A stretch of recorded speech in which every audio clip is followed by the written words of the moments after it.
It's time! Streaming live from Cleveland, Ohio, presenting the undefeated, undisputed heavyweight podcast of the world, the Big Play Reflog Show! Okay, do you need medical attention? Yeah. What is wrong?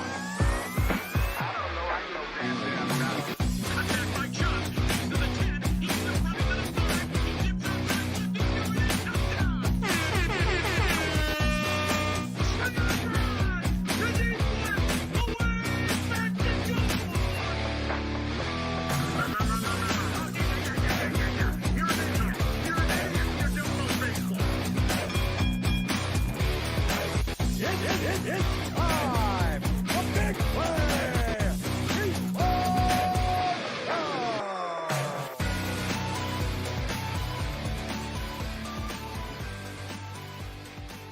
Happy Monday, everybody, and welcome to the Big Play Reflog Show. I'm Gabriella Cruz, and it's just Nick Padone and I today in studio, along with our producer, Michael Bohm. Thank you very much for all that you do for us, especially as we've been dealing with some funniness with our cameras. Actually, I was going to say this whole week, but starting last week, because we just started this week. Yeah, definitely. Gab, me and you just holding it down today. Going to be kind of weird, I feel like. I know. No McNeil, no They Big ditched Play us. Dave. They ditched us. They're they playing ditched a us to little golf. golf. Firestone, is Firestone that cool is what I really want to know. My gut says no. Did you see Dave roasted us on Twitter? You. Yeah. Specifically. Yeah. Dave said step one, learn how to golf. And truthfully, that could apply to me as well because it's no great kept secret that I have an amazing golf swing. I just can't make contact with the golf ball. We'll get there this summer. Yeah, so we've got, maybe a shorter show in store for us today. Boom, stop it. We will do our featured interview brought to you by Labatt, but we'll also do a little bit of our fill in the blank, our newer game that's kind of fun. And we'll break down some of the top Cleveland sports headlines and the odds, of course, as always, is presented by Tipico. So we'll get our show started here and bring in our guest.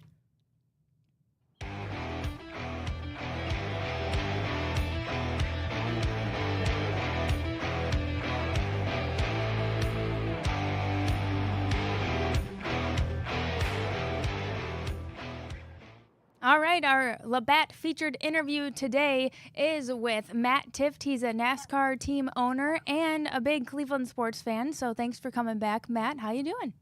I'm good. Yeah, thanks for having me back. I'm surprised you had me back here. It's been a little bit of time, and normally I ruin people's shows, so I'm sorry about that. Oh no, we're happy for you. Yeah, we are always glad to have you on, man. So how have you been? What's been going on? I know we were joking a little bit before the show that I think everybody would be doing a little bit better if the Guardians could wake up this offense. So how's it going, man? Yeah, that's for sure. We need to get that going. I think Gabby can go work the ballpark, get some magic going, maybe see what's out in the home run porch, maybe see if you can talk them into some magic fairy dust out there. But no, a lot of stuff going on down here in Charlotte, North Carolina. We got Live Fast Motorsports, the NASCAR team that I co-own with my partner, Beej McLeod. So we're in the thick of the NASCAR season. We're actually on a home stretch right now, which is nice for us. We had the Coca-Cola 600 this weekend here in Charlotte. Last weekend we had the All-Star race at the North Wilkesboro Speedway. Really cool moment for NASCAR. We brought back a track that's been dead for 27 years and brought that back to life. So big, Field of Dreams, Wrigley moment for us, and got that back going and ready for this weekend. It's the biggest, best weekend in motorsports. You got Monaco in F1, the Indy 500, the Coca-Cola 600. It's my favorite day of the year. Wow. Yeah, it's going to be a jam-packed weekend of racing. Obviously, Matt, we want to talk about you. You went from racer to team owner at a really, really, really young age. What is something about being an owner that fans that, kind of like us, I feel like kind of in Cleveland, there's a lot of just casual NASCAR fans. What's something that we just don't know about?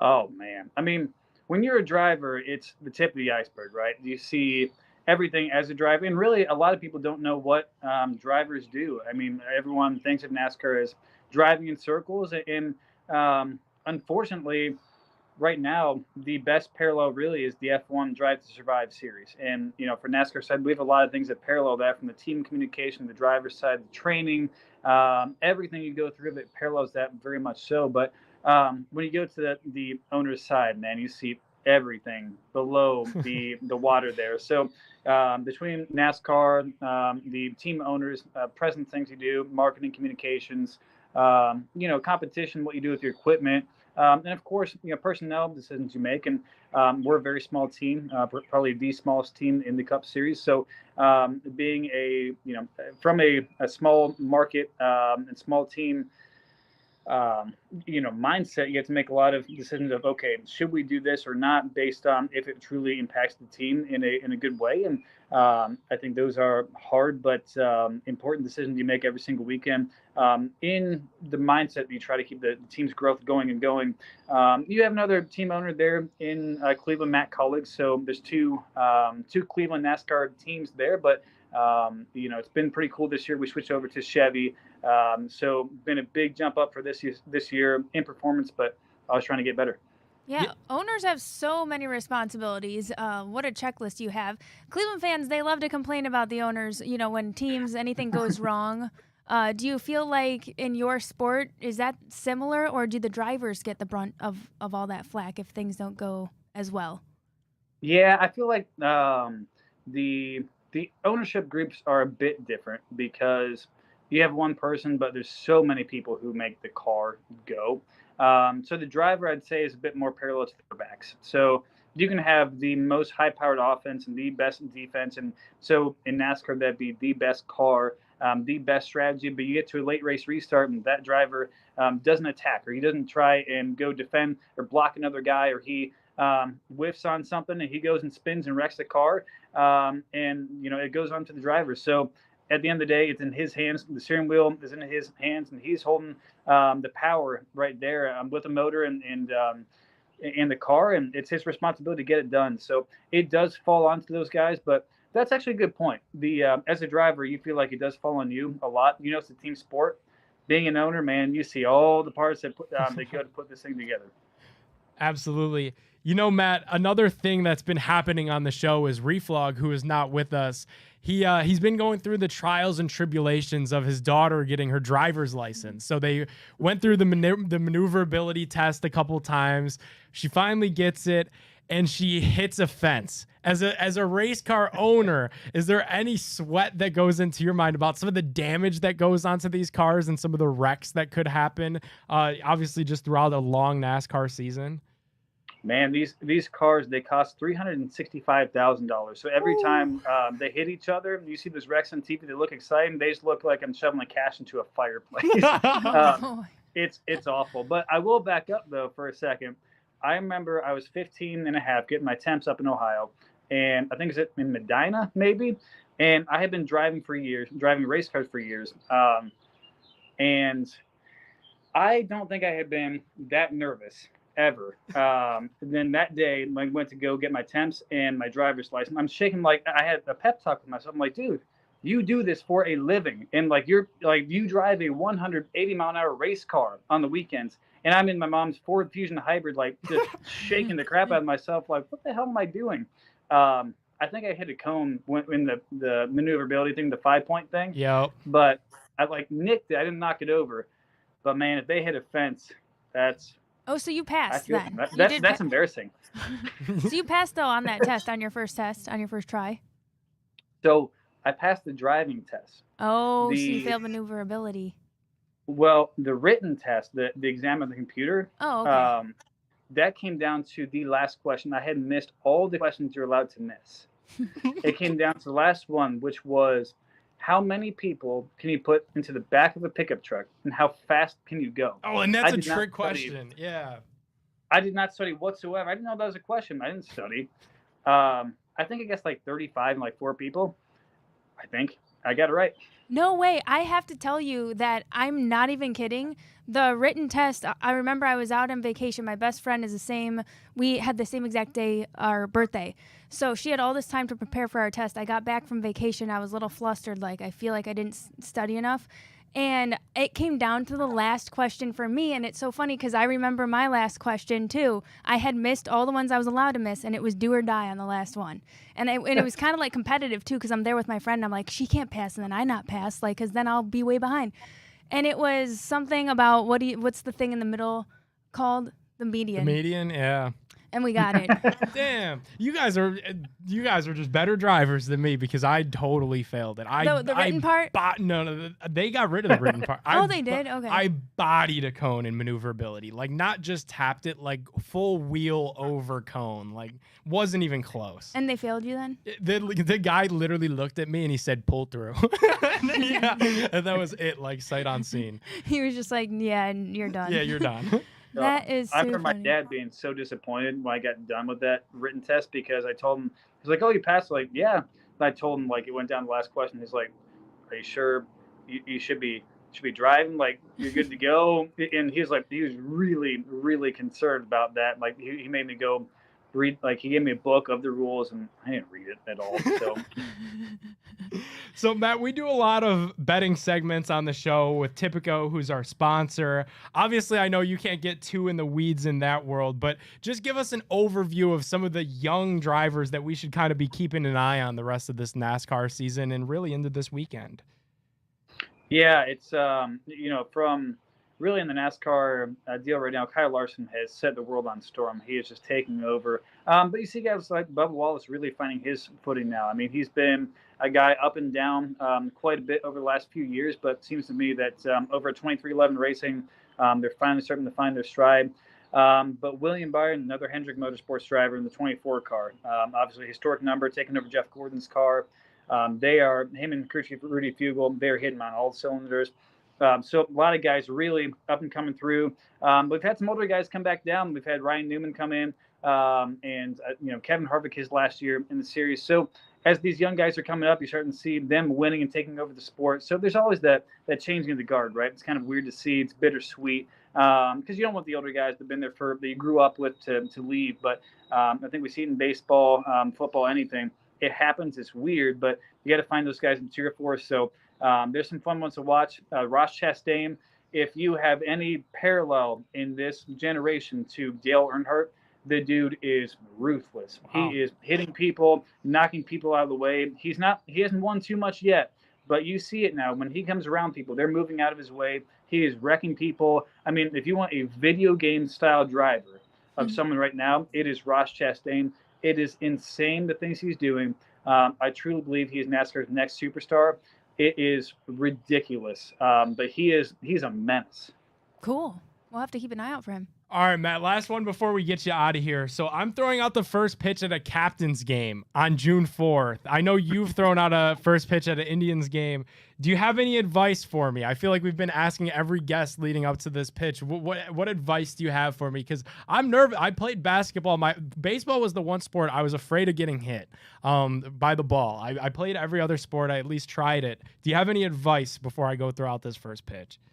Oh, man. I practiced so much for it. I was so nervous because I had the Cleveland Indians car. Like, it was a big deal. I remember. I had Joe Boo. I still have Joe Boo in my garage from Major League. Like, I rubbed his head and everything before every race.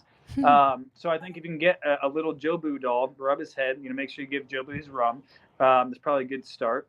And, man, I threw it high as to make sure I had some good, was that velocity? I'm not really sure the terms. I'm bad with this, but just make sure I had some height to get there. I did not want to go through it hard for some speed and just ground it out and look like an idiot. So mine was very slow, but it made it there. So we've been trying to tell Nick, I'm like, don't throw it as hard as you can because everyone who does that looks like a dingus. Just doesn't go where you think it's going to go. Yeah, Nick, don't be a dingus. I know. And everyone tells me that. And the other thing that people have been telling me is it's a lot further away than what you think it is. Like when they tell you to go out there and like stand at the end, like it's a lot further when you're staring at the catcher than what it looks like on TV. It really is. It's kind of crazy. I mean, I don't know why they don't prep you for that beforehand. I guess they can't really, but like if you go to a park and practice, like it doesn't feel that far away, but you get there and you look up, you see all the people there. Like it doesn't matter what sport you played in. Like I've been at the Daytona 500 and that was still terrifying. I was more nervous throwing out that first pitch than any other event. Oh man. All that's right. funny. Well, wish me luck, Matt. Thank you as always for hopping on, man. Yeah, thanks for coming. Thanks, guys. Well, there you go, Nick. So he said he was really nervous. If that's any inclination See? of Yeah. how it'll be for you. Yeah, for sure. No, I don't think I'm gonna be that nervous. My biggest thing and what he's told me, what you've told me, I know Greg Newsome said otherwise. I'm just gonna loft it in there. I think that's my game plan. It's June 4th. I'm throwing out the first pitch at the captain's game. It's a Sunday, 1:00. Everybody come out. Yeah, it'll be fun. I don't know. I feel like I'm not nervous, which is weird for me because I feel like I should be, having never played baseball before, right? Okay, but you've thrown catch before. Exactly. Yeah, like I know how to play. Like, yeah. Yeah, because that's what I did the week of my first pitch over at the Crushers. What I did was I just had someone, I think it was one of our ball boys or one of our clubhouse people, just like played catcher. Yeah. And I just threw a couple just to see how it would go. And yours was good. Mine was pretty You totally solid. made it over the plate. There was no bounce. Yeah, it was right in there. So I lucked out too, probably because I didn't overthink it. So it's probably good not to overthink. Yeah, that's what I'm saying. I really haven't thought about it much at all. Like, it's Good. June 4th. I saw that Dollar Dog had it in the show notes. I remembered Matt had thrown one out. So That's the best way to go. Are you going to do a wind-up? that's all. I haven't decided yet. We'll see. Oh, I did a little bit. I did the little, like shaking stuff off and like did a little. Yeah, Little see, baby wind-up. I don't know. You gotta I have feel fun with it. because I feel like I'm not nervous now, but when I get out there and the ball's in my hand and I'm You're gonna looking be at like, "I the just gotta catcher, get I'm going to this." be like, I got to just fling this damn thing. I think it would be harder to do it at a major league ballpark. Also, as well. right, yes, and also nervous because like even more so than that, I know Dave and Chris are going to be there. Oh, okay. So, Yeah. so that's yeah, that's really what I'm nervous about is like Well- it'll be show content till the end of time if for sure. No, I can empathize there because when you and Dave came to mind, that was my biggest worry. I was like, this is going to either be the biggest blooper. So I was actually like nervous when I was on there with you. One, because like I was just watching you and it was making me nervous. Two, if you remember, my shirt that day was so wrinkled and I was on the field with you recording and Dave texted me from our suite and he was like, your shirt's wrinkled. And I was self-conscious the entire drive to Avon because I'm wearing this wrinkly ass shirt. And here's Dave texting me about my shirt. From the suite. I found that it was an inside job. Him and Cam were talking mess about me because she that's knew that I was funny. all concerned about my shirt. He so. got inside your head. Wow, he knows how to do that. And I was you just weren't even videoing doing- you. yeah, I you- wasn't doing anything. Oh, wow. Just waiting for what he So has exactly, to say exactly. on your first pitch I'm gonna make day. sure my shirt is pristine. I'll tell you that. He's going to be like, your hair's all sticking out. Oh, Or we're something. at. He's We're gonna be at. like, your pants are. What are you waiting for? A flood? We have our second interview coming on in like 5 minutes. He just texted me. But in the meantime, we could do a little fill in the blank. Yeah, absolutely. So this is a fun little game we were doing now. The Guardian that needs to step it up the most right now is. I'm gonna say everybody outside of Jose Ramirez. Is that a fair That's answer? probably the most accurate answer. And I feel like they will, Gab. It is so early in the season, and I know we Oof. always say that, but they're 4.5 games back. It's not Memorial Day yet. I Yeah. get that it feels like the sky is falling, and it is, and it has. I'm not sitting here like just cheerleading for the Guardians. Like this has been a fun year. What are you guys all mad about? Like no, you people have valid reasons to be upset with this team, but. Let's remember, it's a similar start to what they had last year. It's only 4.5 games. Like, if they were in a different division, maybe it's fine to get upset, but they're 4.5 games back. Like, I am not losing sleep. You get the Twins and the White Sox in here and you beat up on them, and then you're right back up in the heat of it. So Yeah. I'm going to say everybody just needs to step up. Outside of Jose, he needs to just keep carrying his weight, and they're going to be fine. Yeah. No, that's a good point. I know, because so many people need to step up. So I feel like that is the most satisfactory answer. Yeah. Playing the Mets, that was just so brutal. Hated it. We need a rebound This from that. this That was- weekend, I'll say, how about this, Gab? This weekend, let's let this be rock bottom. I hope. Yeah, I agree with you. You were playing This Frankie, is the rock bottom. You were playing Frankie Lindor, which is annoying. You had Donovan Mitchell on Twitter tweeting, cheering for the Mets. Oh, yeah, we had the perfect storm. I get it. I get that it's his hometown team, but then it was annoying because you have all the fans saying that, oh, he's not going to be in Cleveland. Like, it was just, it Yep. was the perfect storm. It was rock bottom. Onward and upward. Yeah, that's what was so frustrating about it was besides the fact that we need wins, period, it was all of that like little swirl of drama Yeah. and around it. Unneeded. and that we couldn't deliver.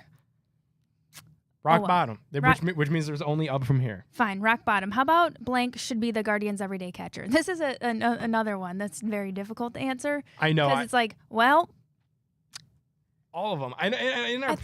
In our pre-show meeting, I made the joke that the Guardians' everyday catcher currently doesn't exist because the guys that they currently have just haven't been doing that well. Do you have an idea of what you want to see?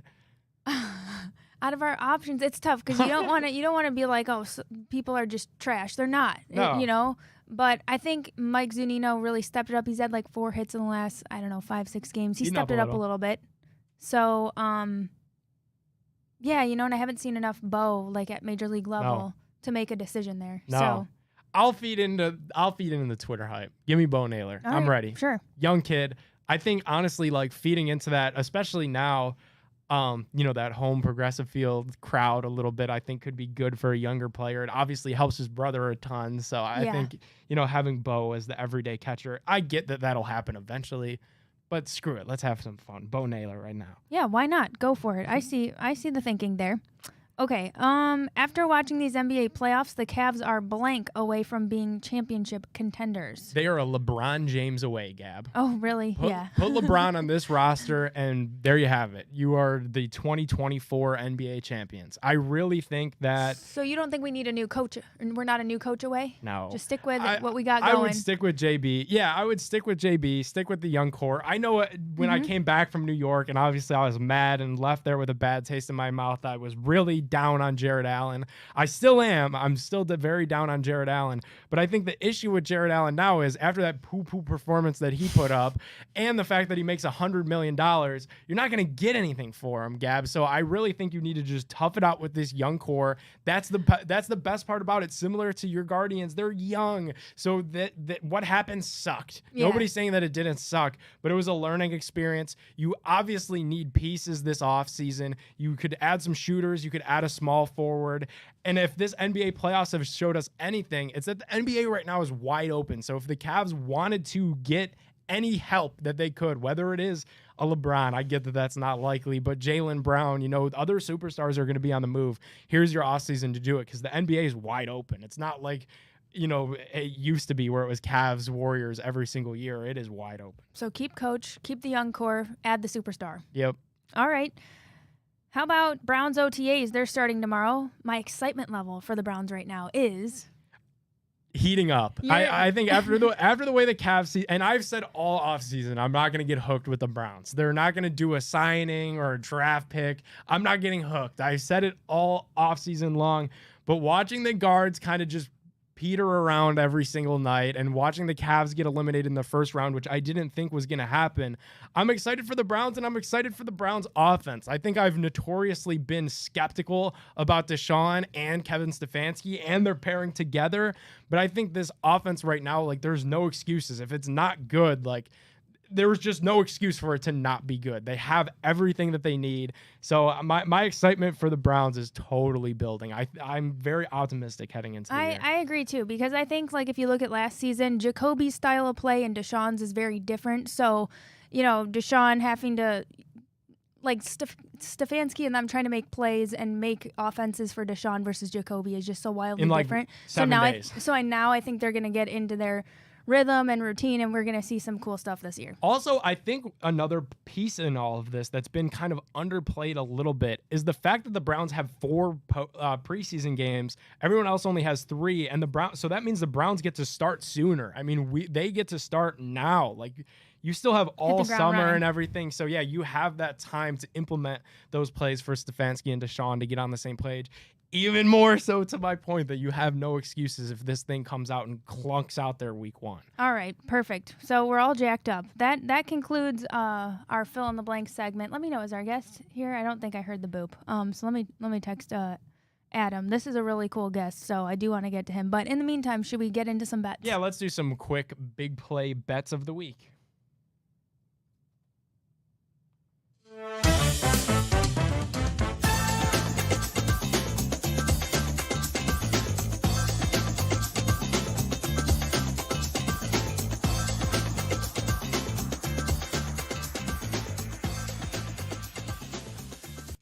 Alrighty, bet along all season with us with Tipico Sportsbook. Summer is here, which means the NBA Finals are right around the corner. The NHL playoffs are in full swing.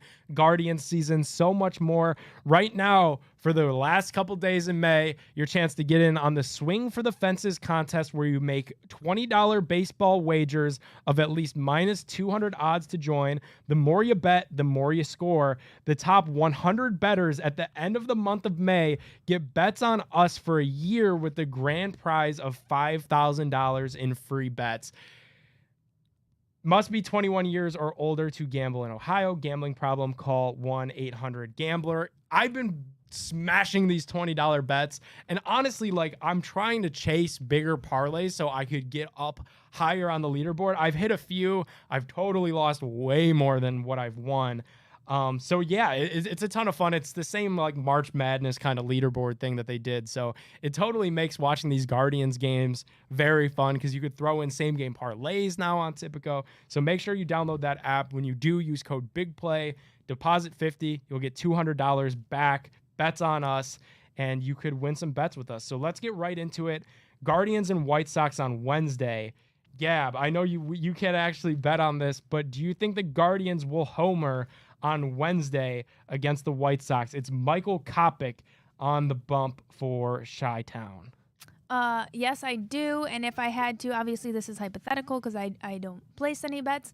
But yeah, how about Gabriel Arias? I like it. I'm going Jose, Gab. Jose has been red hot, and I'm so happy about it because, like, we all know that he was on the bereavement list and he lost his grandmother who was very close to him, and he flew back to be with his family. So I've been so happy that Jose's been on this hot run that he's had. So let's go with Jose. All right, let's move on to our next one. Good pick. Will the White Sox get a home run off of Cal Quantrill? Never. I'm saying no. Cal is going to be locked down. Let's go quickly to Guardians and Cardinals on Saturday. Gab, let's build a same game parlay. We've had success with this in the past. Obviously, for you, it's hypothetical. For me, I'm actually putting this in. So give me a leg that you think is going to hit for my sake. This is a nationally televised game. It's on Fox. Give me any bet. It's going to be Bieber on Saturday is the projected starter for the Guards. Okay, so we're building a parlay, and one could obviously always be a Guardian that's going to get a hit. Yeah. So Quan. You want to go Quan hit? Quan hit. All right, so let's go Quan hit. I think Guardians money line. The Cardinals they're not good. The Cardinals are the Cardinals. So let's go Quan hit, Guardians money line. And it's Shane. Let's go with our guy. Let's go Bieber over on strikeouts. Oh, okay. I was just about to say, do they give you? Well, we probably can't tell yet the number that they have for that. It's far out, but I'm confident it'll probably be like over. 5.5, 6.5. Like we've seen him dominate before. So yeah, let's go Guardians to win. Quan's getting a hit. Shane's going over on strikeouts. Awesome. Okay. Alrighty, and then I think we will wrap things up with basketball before we get into our next featured interview. Game 4 is Tuesday, Eastern Conference Finals. Gab, the Heat are up 3-0 on the Celtics. You think the Heat are finishing this sweep of Boston? Kevin Love gets closer to another ring. What do you think? Yeah, I do. I think so, too. What do you think? The line is currently Miami -1.5. I would smash that all day long. I'm going to. The Heat are going to finish off the Celtics. I'm going to drink the tears of sorry Boston fans. Yeah. Give me the Heat. And you know what? Even though it's tough to see Kevin Love do the ring, blah, blah, blah. It is, blah, blah, blah. But Celtics and the history. Like, yeah, and Boston. Yeah. And drink the Boston tears. It's probably going to be Miami versus Denver, and I think it'll be easy for us to pull for Denver. Okay. Yeah, I like your train of thought. All right, and then the last one is Wednesday. Western Conference Finals is Game 5. Who will be the game's leading scorer for Lakers and Nuggets as LeBron James is on the verge of elimination? If this game goes to Game 5. With his back against the wall, maybe LeBron. LeBron? Maybe he goes off. I don't know. Am I going to do this? I'm going to go Jokic. Okay. If it goes 5, I'm going to go with Nikola Jokic. And you can make all those bets on Tipico. Make sure you download that app. Without further ado, we have another featured interview. Boom. Hit that music.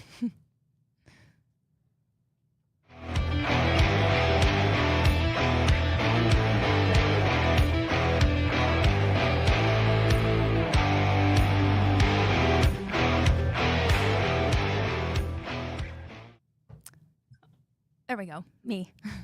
All right, welcome back. We have our second Labatt featured interview, and we're joined by Adam Gorlitsky.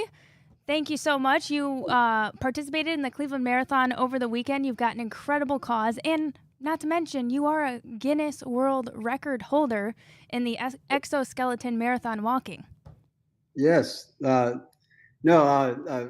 for having me. Yeah, we're really excited to hear a little bit more about your story because, like, you have this incredible cause behind you that you're fundraising for and bringing awareness to, and not to mention you're just crushing it yourself out here with all these goals that you've got. What is it, 50 plus road races you've been able to use your exoskeleton machinery? Maybe you could tell us a little bit more about that, and what you're up to. Yeah. Hey, everyone. My name is Adam Gorlitsky. I'm the founder of this nonprofit called I Got Legs, and I'm a paralyzed athlete. So I should first probably talk a little bit about maybe how I became paralyzed, and then kind of talk about the exoskeleton and then everything that we're doing. So I guess my story begins about 17 and a half years ago, on the night of December 30th, 2005. I was 19 years old, driving back home from college. Fell asleep at the wheel for 3 to 5 seconds. As a result, was in a car accident, broke my back, suffered a spinal cord injury, and became paralyzed from the belly button down, for what doctors would tell me would be for the rest of my life. Now I'm still paralyzed, but about 7 years ago, I started using this amazing piece of technology called the Reflog robotic exoskeleton. And this exoskeleton allows me to stand up and walk. So in high school, I used to, I was a hardcore athlete, played basketball, ran track and cross country. The second that I stood up in the exoskeleton 7 years ago, I said, all right, this is a sport. This is like, this could be the greatest adaptive sport of all time. So I started to use my exoskeleton to walk road races with, and then from there, I started fundraising for my own exoskeleton, and then now I have been helping other paralyzed athletes get access to this exoskeleton. But with I Got Legs, it's my nonprofit.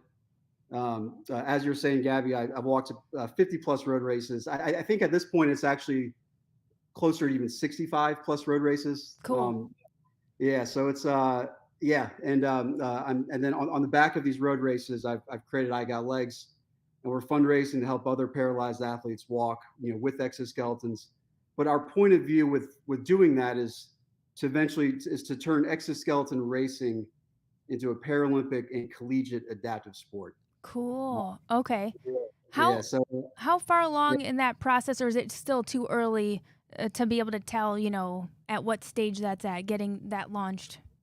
Yeah, that's a great question. So last October, so I guess that's about 9 months ago, I reached out to the Paralympic Committee, which is based in Germany, and I kind of told them everything that I just told you. And by the way, I'm the Guinness World Record holder. You had mentioned. I'm the Guinness World Record holder for exoskeleton marathon walking, which is 33 hours and 16 minutes, which is the record I was trying to beat this past weekend at the Cleveland Marathon. I fell a little bit short of, which I can talk about here shortly.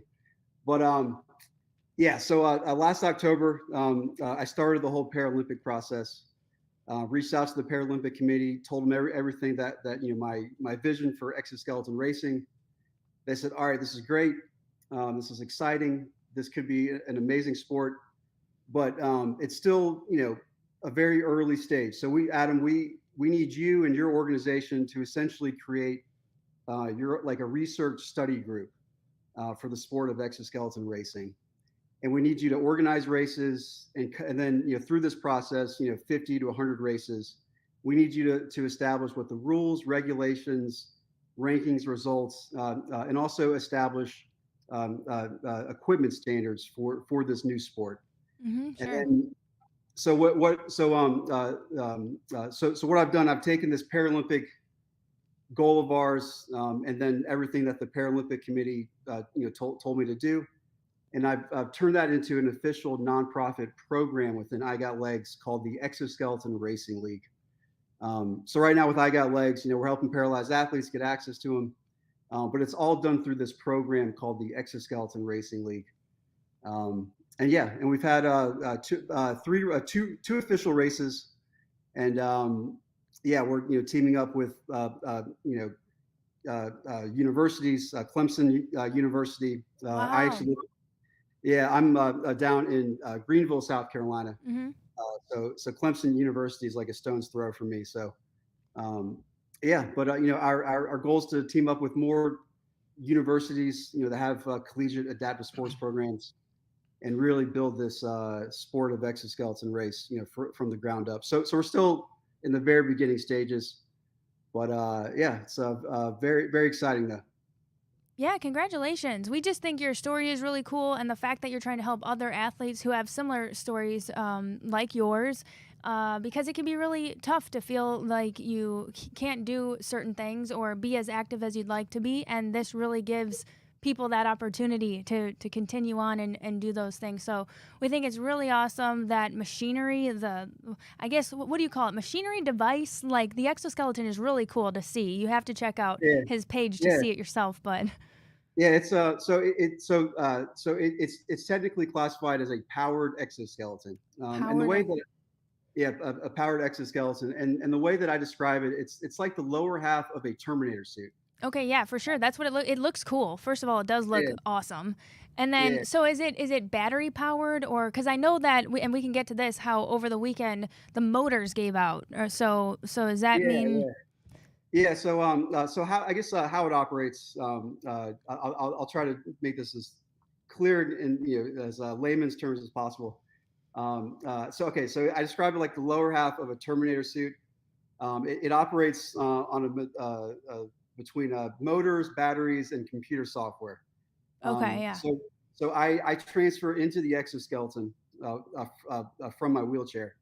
I strap into the exoskeleton, and I wear this watch on my right hand wrist that's almost like the brain / remote control of the exoskeleton. Got it. It's got 3 settings: sit, stand, and walk. So obviously when I'm sitting, it's in sit mode. I put it into stand mode, it stands me up. When I put it into walk mode, I have these 2 arm crutches. So when I put it in a walk mode, I tap forward with each arm crutch and kind of do these side to side weight shifts. And there's a sensor in each hip of the powered exoskeleton that senses those weight shifts in my abs and hips, which then kicks in a motor of the exoskeleton. So the exoskeleton, physically moves my leg for me, but my abs and hips initiate that movement. So it's like that process, yeah. Yeah, so it's like man meets machine. Cool.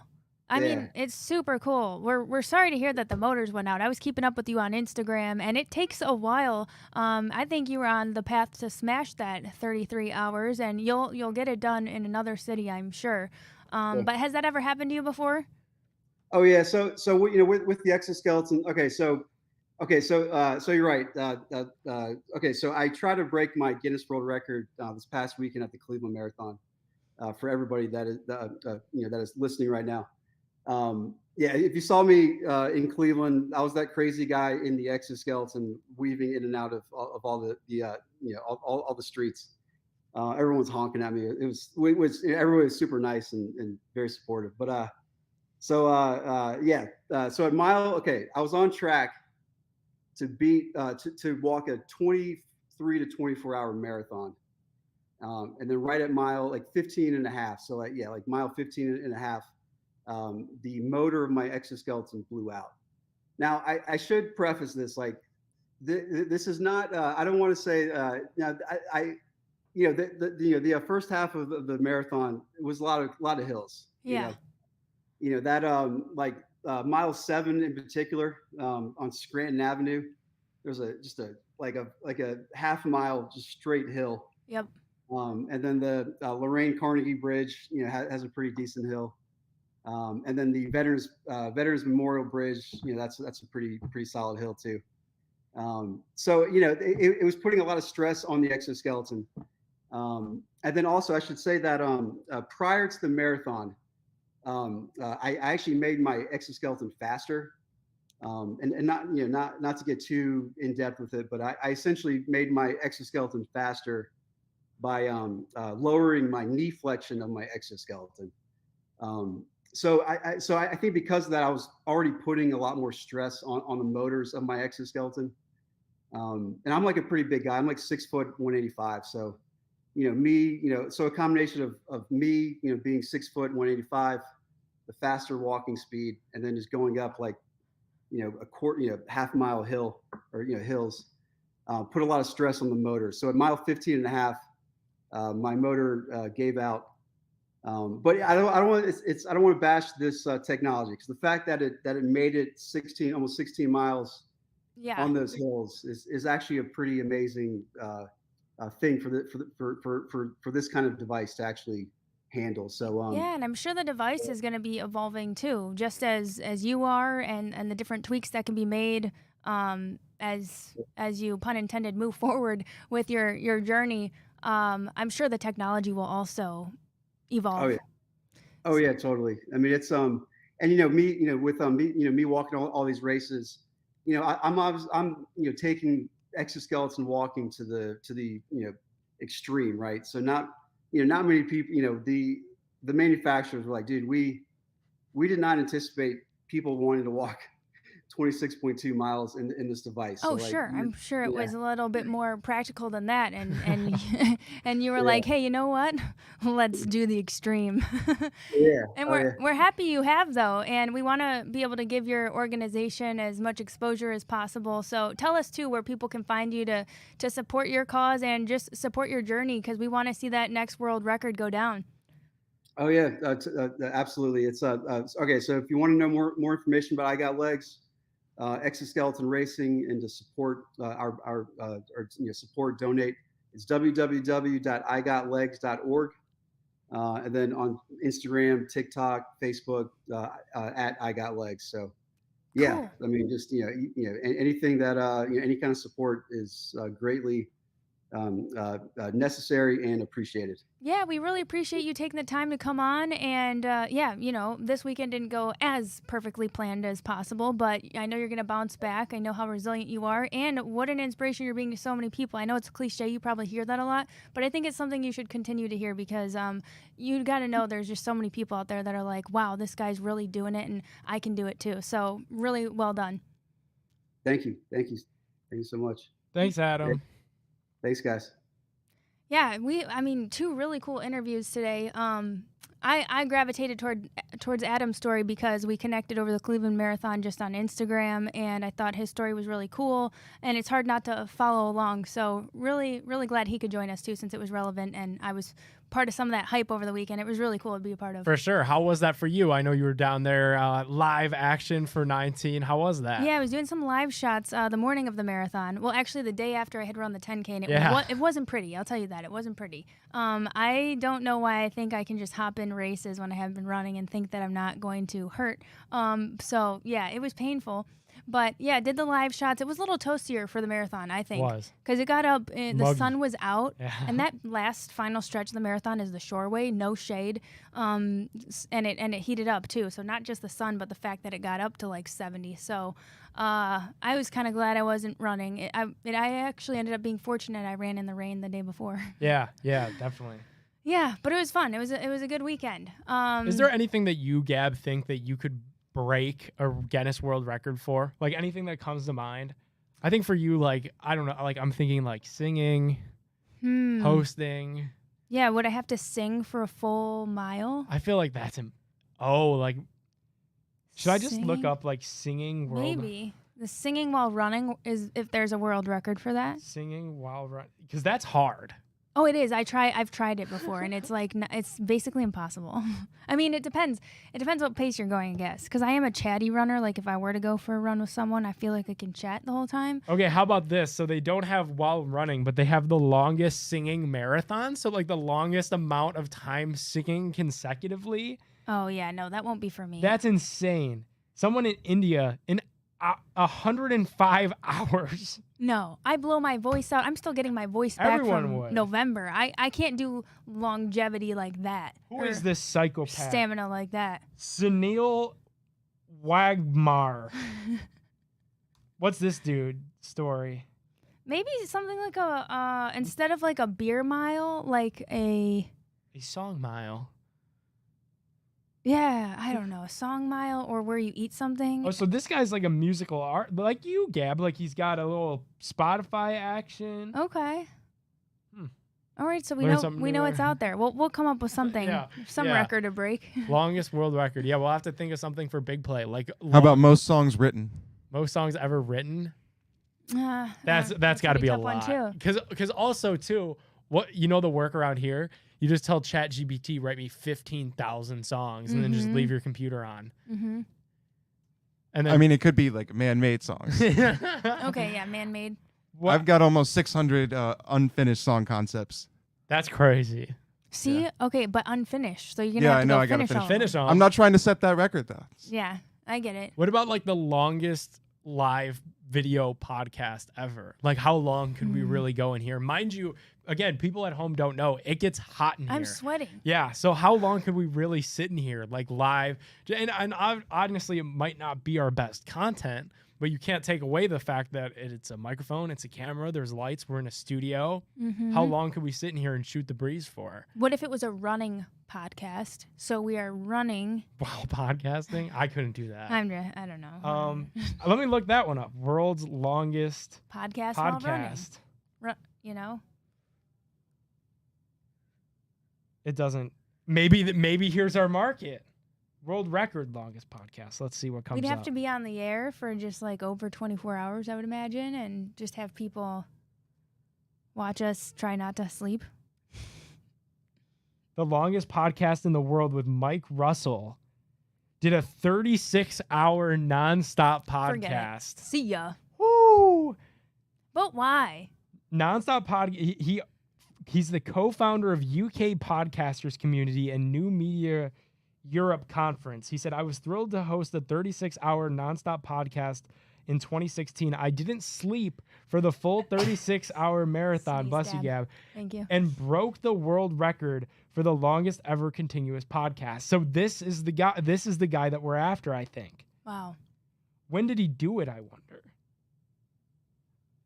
Oh, 2016. So it's been a minute.